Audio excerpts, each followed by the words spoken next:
Greetings, Doomers. There's a general consensus among the liberals of the world that once Iran becomes fully democratized along 21st century Western lines, the Islamic clergy will be rehabilitated in the eyes of Islamophobes, both domestic and international. That's patently untrue. They've already had 4 to 5 centuries.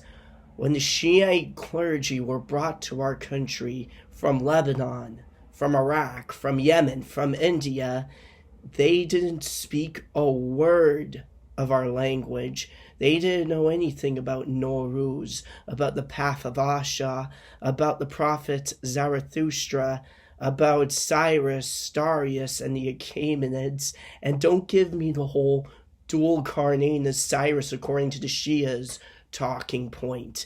Like that even matters for a religion that's essentially Abrahamism on steroids and fundamentally at odds with the Dharmic faiths in every aspect.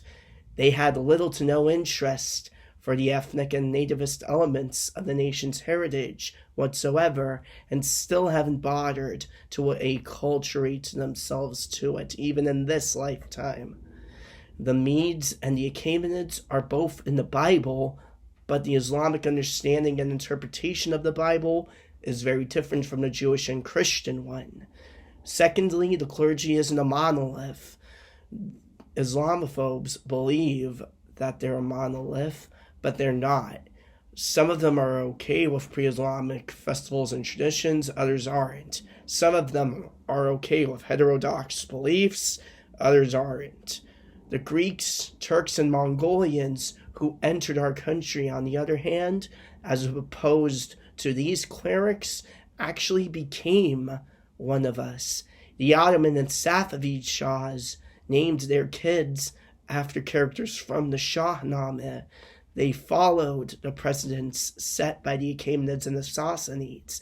They spread Iranic culture far beyond our borders. But there's flat zero blood and soil consciousness among this demographic, which lives in Gulman, Tehran, as if it's southern Iraq or southern Lebanon, and that thinks that Iran isn't even their country, and that they belong to the soil of Iraq, Syria, Lebanon, Yemen, etc., as well, that there is no pan-Iranist nation, but only an Ummah. This element, this demographic within the society will remain this way for good.